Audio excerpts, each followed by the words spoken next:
Hi everyone, welcome to Joe's Learning Hub, a one-stop channel for teacher trainees. Today's video lecture is on right to education.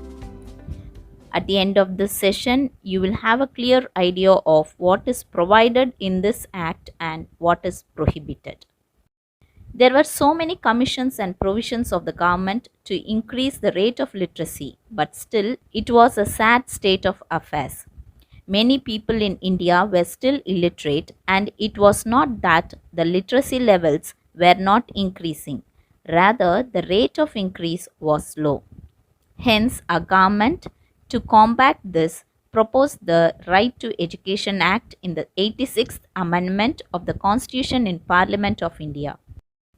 This act is also known as Right of Children to Free and Compulsory Education Act, or simply it is known as RTE Act. On 4th August 2009, our constitution included Article 21A, which makes every child between the age of 6 to 14 years the right to free and compulsory education, which means every child's education under 14 years is a fundamental right. This is the responsibility to provide a basic education for individuals who have not completed primary education. It also rules out discrimination at all levels of the education system to set minimum standards and to improve the quality of education. This right to education was accorded the same legal status as the right of life. What do you understand by this? It means that the right of life and the dignity of an individual cannot be assured until and unless it is accompanied by the right of education. Hence, every child in the age group of 6 to 14 years will be provided 8 years of elementary education in age-appropriate classroom. Let's see what does the Right to Education Act provide. It is as follows. Free and compulsory education till the completion of elementary education in a neighbourhood school. Next, no child shall pay any kind of fee which may prevent the child from pursuing and completing elementary education. And the third provision is any child who is not admitted should be admitted in order to be at par with others. It also describes the duties of local authority, governments and parents to admit child in a neighborhood school. For this purpose, neighborhood should be surveyed to identify children requiring education and give facilities for the same. The central government will subsidize the state financially. That is, it gives support financially. It also states that the school's responsibility should be to admit children belonging to weaker sections and disadvantaged group with at least 25% of the strength of the class. That is, all institutes except minority institutions should reserve 25% of seats for poor and other category children. It also states that 25% children should be given free education even in aided schools. No capitation fee or donation to be charged. No interview of either child or of the parents for admission. Age of the child should be determined on the basis of the birth certificate issued in accordance with the provisions of the Births, Deaths and Marriage Registration Act 1886 or hospital register record or Anganwadi or even an affidavit. So, if a child does not have the age proof, then the child should not be denied admission. So, the next prohibition is that no child shall be denied admission for lack of age proof. No child shall be denied admission if the child does not turn up at the commencement of the academic year.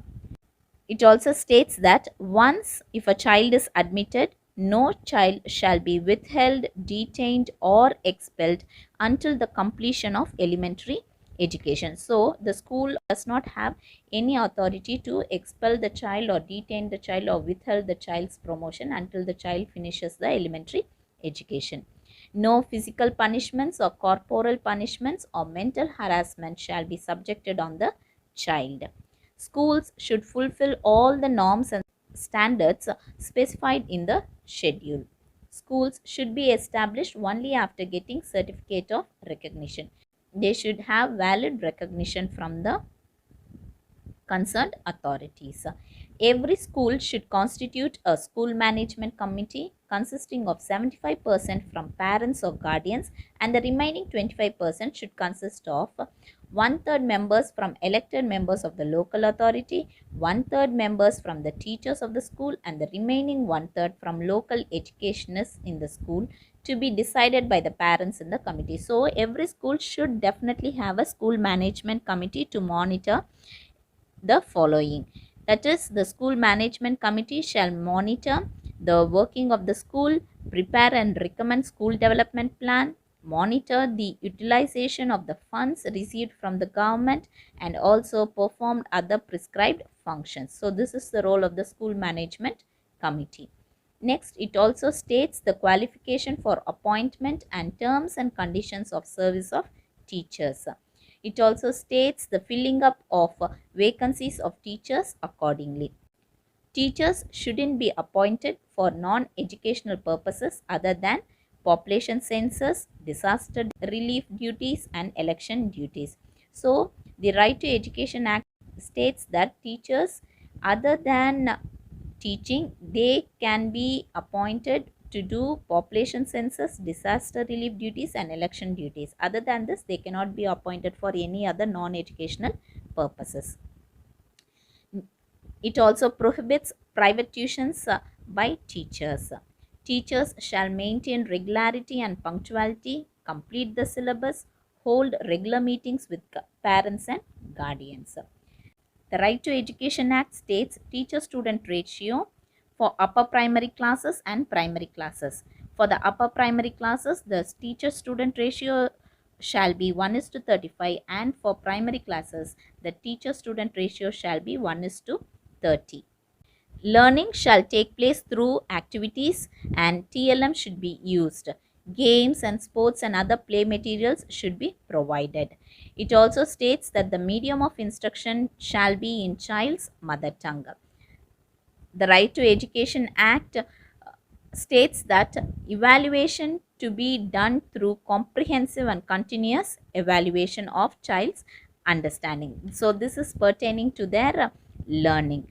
And then no child shall be required to pass any board exam till completion of elementary education.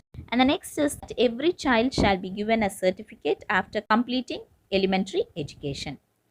As far as the school infrastructure or the school building is concerned, the Right to Education Act states that the school building should be easily accessible, it should have walls, it should have separate toilets for boys and girls, it should give safe and adequate drinking water facilities, and the school should also have a playground, library, and also a kitchen.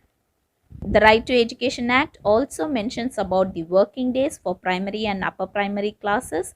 It states that there should be 200 working days for primary classes and 220 working days for upper primary classes, and the working hours should be 45 working hours per week, which includes even the preparation hours of the teacher also.